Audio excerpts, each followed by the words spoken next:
We learned last week that within the Beinoni there's two levels. There is the Avodai and Le'Avodai. Now we're not going to go into the details of the Pasuk because we elaborated on this last week, how the Rebbe clearly extracts from the Pasuk in the end of Tanakh, which indicates that within the Beinoni there's two levels. One, a Beinoni which serves Hashem, and one, a Beinoni does not serve Hashem. So, how is that possible? Beinoni, by definition, is somebody that his Yetzer Hara is fully intact. So, what does it mean he does not serve Hashem? The whole definition of the Beinoni, that he's an Oved Elikim, that he never got rid of his Yetzer Hara, right? As we remember, to briefly recap the difference of the Beinoni and the Tzaddik, is that the Beinoni is somebody who, the Tzaddik is someone who got rid of his Yetzer Hara, to degrees, right? There's tens of thousands of levels of tzaddikim, but the quintessent tzaddik is somebody who got rid of his Yetzer Hara completely, and therefore the Rebbe uses the lashon. He's not called an Eved Hashem. He's called an Eved Hashem. He's already a servant, like you say, for example. When I say the ideal tzaddik, because even the non-ideal, in other words, the different lower levels than the quintessent level of the tzaddik, is also somebody who you can call to a certain degree an Eved Hashem.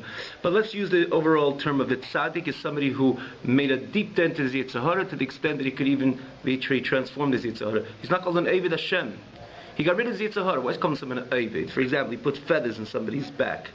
It's not a toil to schlep them. You put stones on somebody's back, it's a toil to schlep them. Right? Or even if you want to use something that's the same weight, but if it's stones, you feel the schlep. If it's diamonds, you don't feel the schlep, because you know that every small piece is worth millions, as an example. The tzaddik is taken, he's transformed. His Yetzer Hara loves HaKadosh Baruch Hu, so there's no weight. It's diamonds for him. And so all the whole schlep is diamonds, means to say that he knows that he's in a task to elevate this world, to make this world an abode for HaKadosh Baruch Hu, for Hashem. So he's not, there's no service involved. That's why he's called a term. He has a definition, Eved Hashem. He's a servant already, not an Oved. Oved, someone who's in the middle of the toil. That's the Beinoni, right? Because Yetzer Hara is in full tact. So every moment he has the struggle. Time and again he has the struggle. He said not only every hour, every minute, sometimes every millisecond. He has to control and he has to make sure that he's aligned 100% with Ratzon Hashem. So he's an Oved Hashem. A tzaddik is Eved, and Al Rebbe adds those. If you didn't pick up the Melech and a king, for example. When you say a melech, it's not someone who's striving to be a king. He is already a king. He is a melech. Or you say somebody is a chacham. He's not somebody who's just becoming a chacham. He is already. It's an intrinsic term. So to the tzaddik is an Eved Hashem. He's already a servant because he has no Yetzer Hara. He got rid of the Yetzer Hara already. A Beinoni, by definition, his Yetzer Hara is intact. That itself says that he's an Oved, he's in the middle of the service, and he's struggling, and he's constantly at war and at battle, and to overcome the challenges of the signals of the Nefesh Bahamis. So when you say a Beinoni, ideally, you're right away saying he's an Oved Hashem, he's in the middle of the phone. Because again, the Beinoni, by definition, someone has a Yetzer Hara. So if you have a Yetzer Hara and you have a Tetev, in the middle of the Avodah, in the middle of the service, in the middle of the battle, you call it an Oved Hashem. Comes Al Rebbe and says that within the Beinoni there is a definition of Le'Avodai, that he doesn't serve HaKadosh Baruch Hu. How is that ever possible? He's not the tzaddik. He still has Yetzer Hara. So how can it be that he's an Oved? He could be a Beinoni and not a Le'Avodai. He doesn't serve HaKadosh Baruch Hu. So the Rebbe says, very interestingly, this is something which is in personality. That in personality sometimes you have a certain person that to do what's right is not a struggle. Even the hardest mitzvah, which we explained a number of times, that limud Torah, learning Torah, is the most hardest mitzvah to implement. Right? You find certain people. Like last week, actually, somebody came over to me, and he was a shir, who was part of the shir, and said that you didn't use the term. I believe it should have been the term of depression, but I precisely didn't use the word depression, because depression is a little bit more like a harsh statement. It's an unhealthy state of a person when a person is depressed. Melancholy, perhaps maybe a little more accurate over here, that somebody, certain times, for example, people are down in spirit, they could sit and learn assiduously for hours on end. It's a fact. The biggest, many readers, and not even associated with Torah, for that matter. People just readers into exercising their intellect. in intellectual pursuits.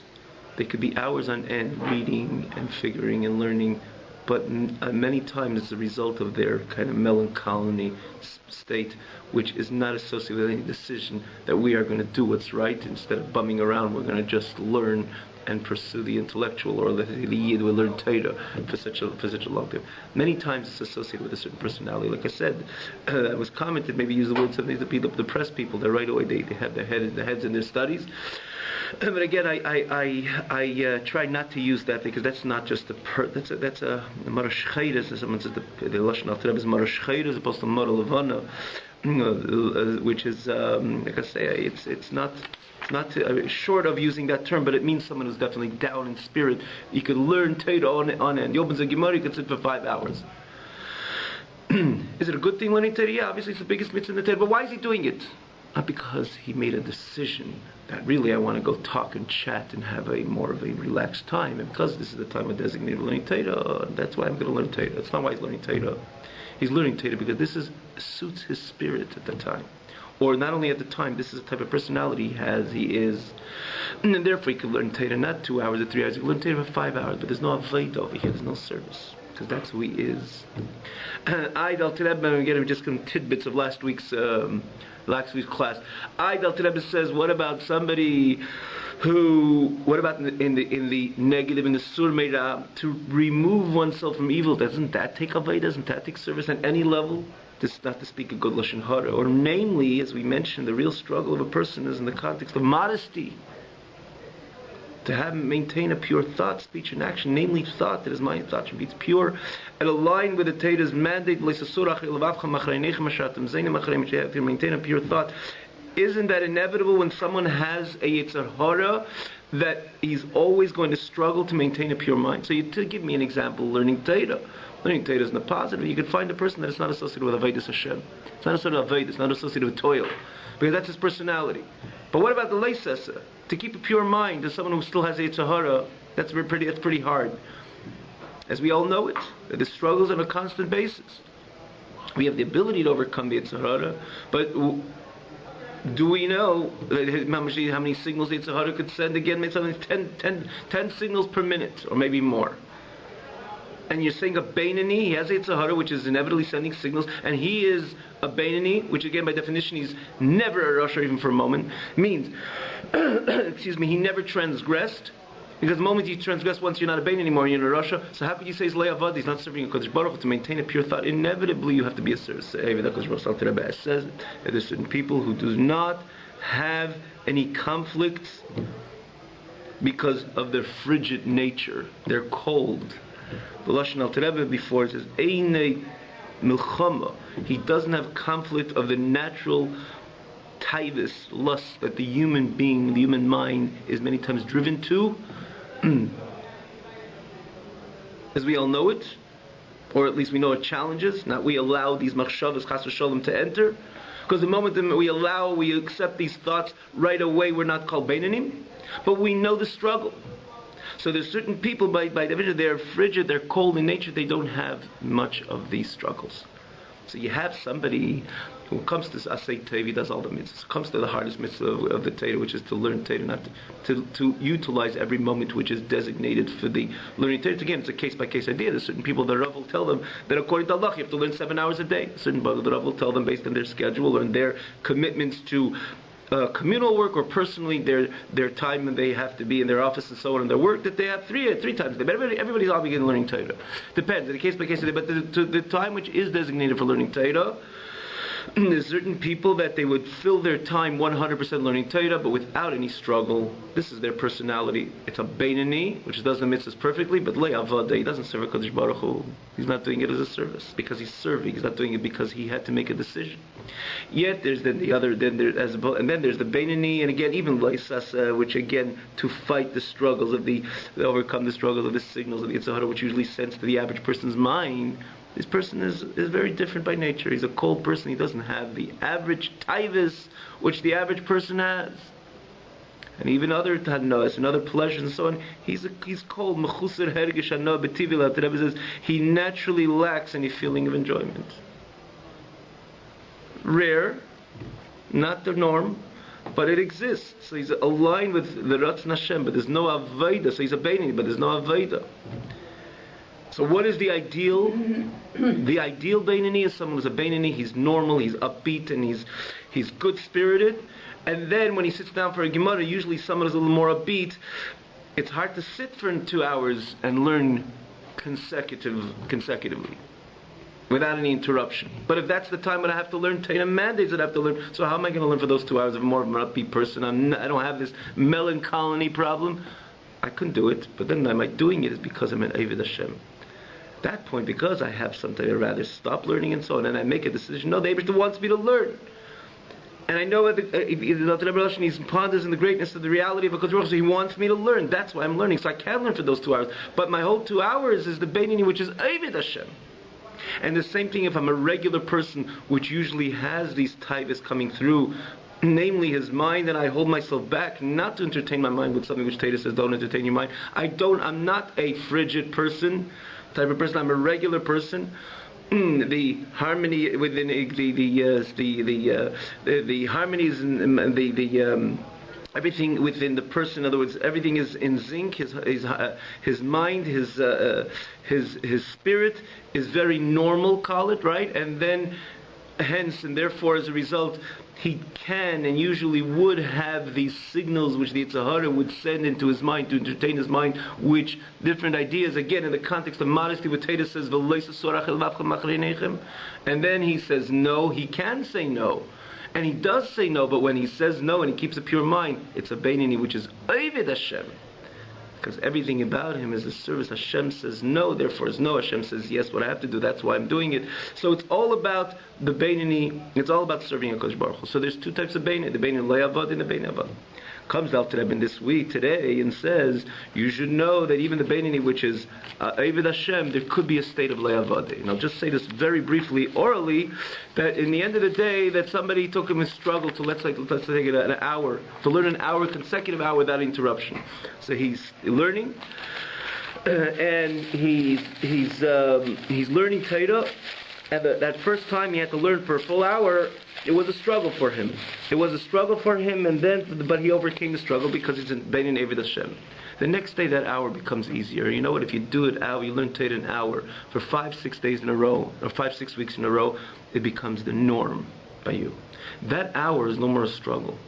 So the same Beinoni, which was Eved Hashem, which was one who served the HaKadosh Baruch Hu as a direct result of his conscious demonstration or a conscious subordination to HaKadosh Baruch Hu, that same Beinoni, when he gets used to a certain type of Avodah, he becomes again a Le'avad if he still sticks to his previous schedule. That's why it's important that a person constantly adds and increases in Avodas Hashem. How much could one add? There's no end to how much could one add, because God is infinite, His Torah is infinite, our service can ultimately be infinite. And if you could pinpoint, we know that people who are work with themselves in Avodas Hashem, there is no end. Especially when it comes to learning Torah. If I'm learning Torah an hour, and yesterday was a struggle, today it's no more struggle. So yesterday I was an Eved Hashem, today I'm not an Eved Hashem. What's the solution? Learn an hour in 5 minutes. Those 5 minutes are going to be a struggle. That's how the human body works. That it notices, it follows the previous day's schedule, and then when it comes to a certain time, right, when you wake up sometimes early in the morning for a few days, you need an alarm clock. Because the body goes along with the schedule. That's why it's always important to know. The body is not so. You could always train the body. You could always train the animal. You could train an animal, train your nefesh bahamis. But in the end of the day, what nefesh bahamis was trained, and it's perfectly fine. And it can appreciate learning for an hour. And after the hour, right, it's almost inevitable that the first time when he finishes that hour, after many times not going over the hour, that next 5 minutes is going to be a struggle. So yesterday's Avodah became today's no Avodah. What's the solution? Learn another 5 minutes if you can. And Al-Derech in all mitzvahs. And this is what Al-Rebbe is saying, that even the Eved Hashem could fall back to Le'avad if he's not going to continue adding in his Torah mitzvahs. That's where we're holding today. So let's try to find an insight over here. That someone who's not again studious, he accustomed himself to learn with great diligence, which means he did an Avodah, but then the problem is the custom, he accustomed himself to learn again, in the beginning it was Hirgil Atzme, he did an Aveda, but later it became a second nature. So once it becomes a second nature, he's no more serving HaKadosh Baruch Hu. So again, to do that same hour, it's enough. It's enough that he just is that from a Yid which has this hidden love to HaKadosh Baruch Hu, like we explained, elaborated last week. And the only way that Avlei Avadei, a circumstantial Avadei, could become an Avadei to serve HaKadosh Baruch Hu is only Im Kinrei Tzilil Med Yeser Merigilusei, if he wants to learn more than what he's accustomed to. So in the end of the day, it's a matter, in order to be an Oved Hashem, by definition, we always have to increase. Because the moment we will keep the status quo of Aveda, we will become Le Avadei as well. Because everything can become a second nature. Even learning 10 hours can become a second nature, ideally.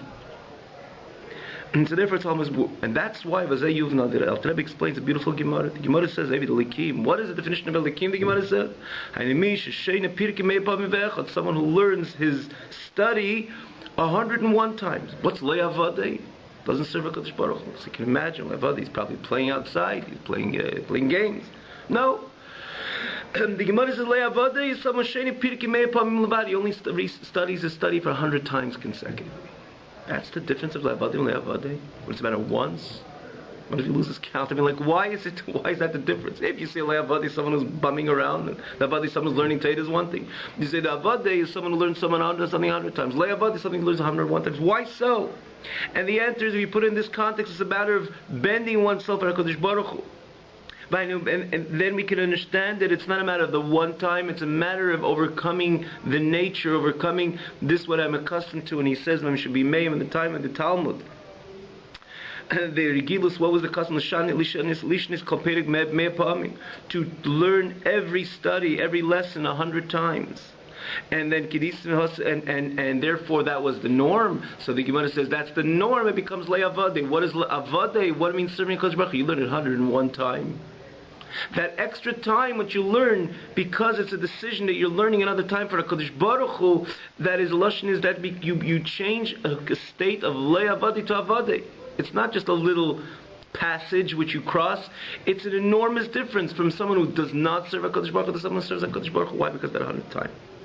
And he gives an example. He gives us the Gemara says. I always look about the example. I think over here sometimes, you go to the airport, you go for, where are you going? To north of Steels or south of Steels? Or you're going to Steels or you're north of Steels? And what's the difference in north of Steels? There's a whole difference in price, $8 difference, $10 difference.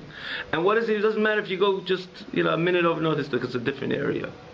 Which means it's a bit different, but just a little bit of an example. So these Chamarim is a marketplace of the Chamarim, of those who donkey riders.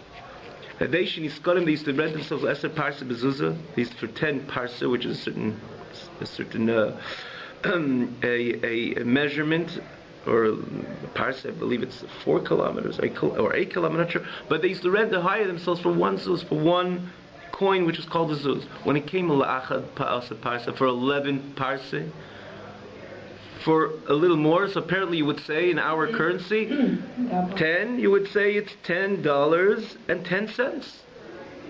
Right?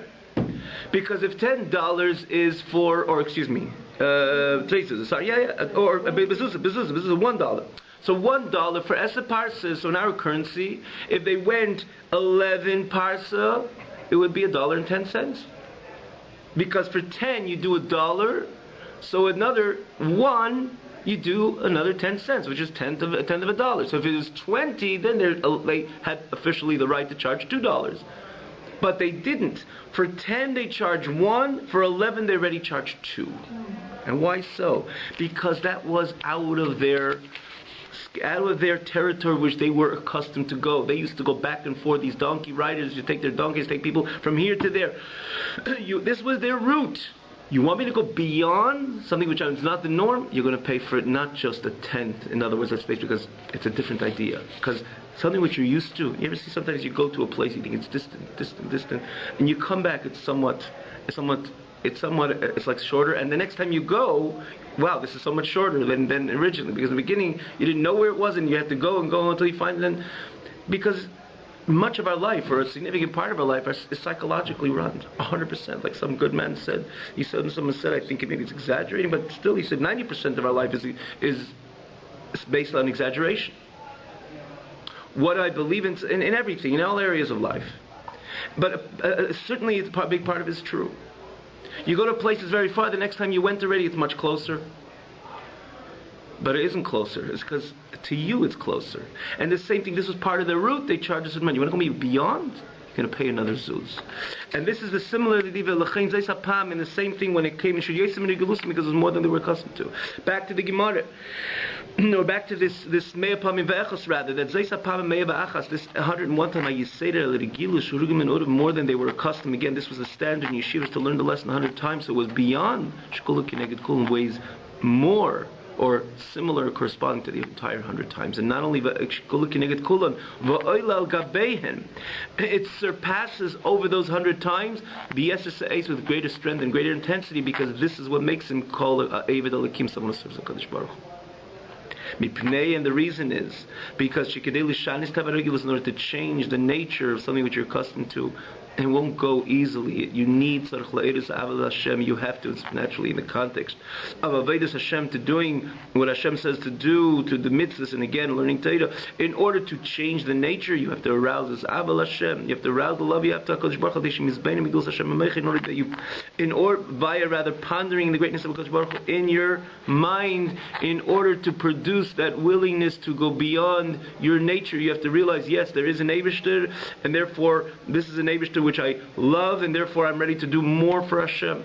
And that, because that is ultimately what has the ability to govern over the nature which exists in the left side of the heart, which again, this is the situation. This is where the animal soul is situated. Which is full of blood, which is again where the Nefesh Bahamis connects with man, with the person's body. When Nefesh Bahamis comes from Klippa, in order to, which is the nature of man, I feel like this. I feel like stopping. This is the way I like it. This is my nature. But to govern, to stand in dominion over this nature, it only comes via arousing one's love to HaKadosh Baruch Hu by pondering the greatness of Hashem in his mind, and mind will govern over the heart, and therefore he will follow suit and do what Hashem wants him to do. Shemimenu ateva, from the nefesh dam and the nefesh bahamis, from the animal soul, that's where the nature comes from. When you say something it's natural, it's not the kind of super unperceived or a word which is not a super rational or irrational word which is called nature, like say Mother Nature. No, it's mimenu ateva. Nature, when you say the nature, this is the way I feel naturally, this is why what I'm naturally inclined to, that is directly coming from Nefesh Bahamis. Shimimeno whatever. It comes nature, and by man that comes from the Nefesh Bahamis which exists in the person's heart. Again, just to be complacent and so on. So to overcome that complacency and to go beyond what I'm used to, what I'm naturally used to, that takes an effort that I have to arouse within myself the love of HaKadosh Baruch Hu by pondering in the greatness of HaKadosh Baruch Hu in mind, in order to overcome this natural laid backness which exists within the heart as a result of the Nefesh Bahamis.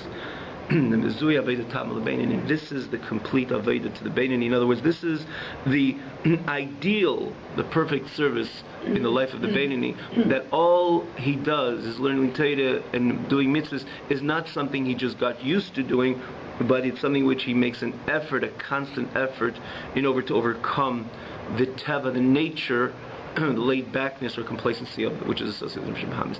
That is the typical type, the true quintessent Beinani. Oi, Alter Rebbe says, within this idea of Avodah, not necessarily you have to arouse an overt love to HaKadosh Baruch Hu. You could also arouse this inner covert love what a Yid has to HaKadosh Baruch Hu. Alter Rebbe didn't go into, later in the chapter 18, Alter Rebbe says that ultimately the Yid's love to HaKadosh Baruch Hu is not only that he has the ability to intellectualize and the greatness of HaKadosh Baruch Hu and to produce a feeling of love to HaKadosh Baruch Hu. Alter Rebbe really says that in the essence of a Yid is, or what a Yid, the makeup of a Yid is something deeper. His connection to HaKadosh Baruch Hu, or his love to HaKadosh Baruch Hu, is something deeper than an overt love. A love which stands in total revelation or manifestation. What is that? The Avad Mesuteres, the hidden love. A Yid is a Yid is a Yid is a Yid. He's born with that. He received it as a inheritance from Avraham, Yitzchak, Yaakov. And you take a child of a 1 year old or 1 minute year old, and you say, and someone his father dies, he's a multimillionaire. On the moment, the child becomes a multimillionaire. He doesn't understand what money is all about. Doesn't understand anything.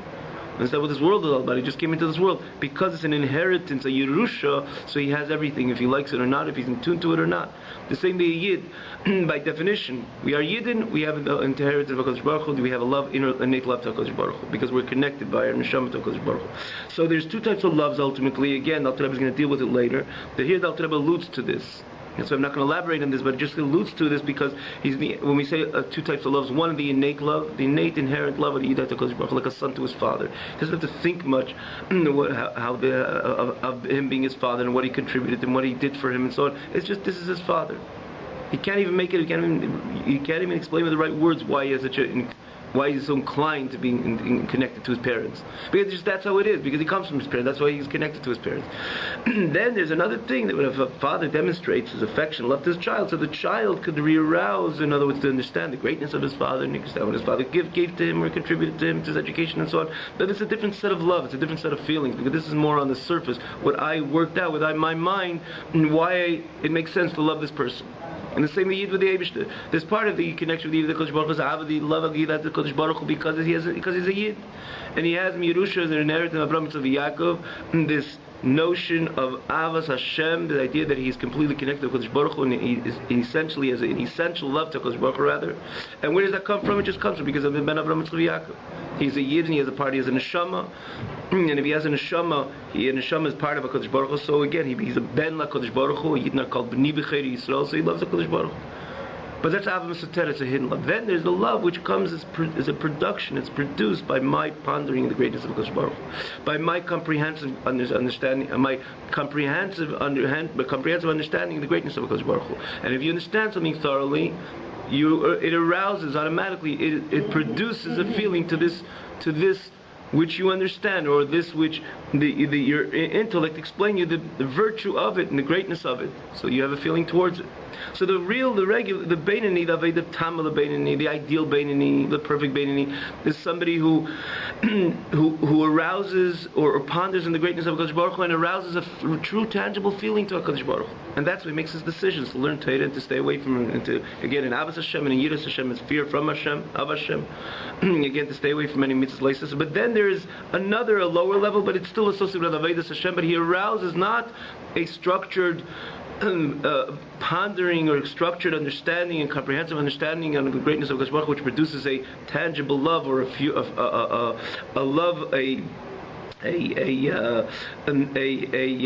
overt and manifest love to HaKadosh Baruch Hu, but he arouses his innate love to HaKadosh Baruch Hu.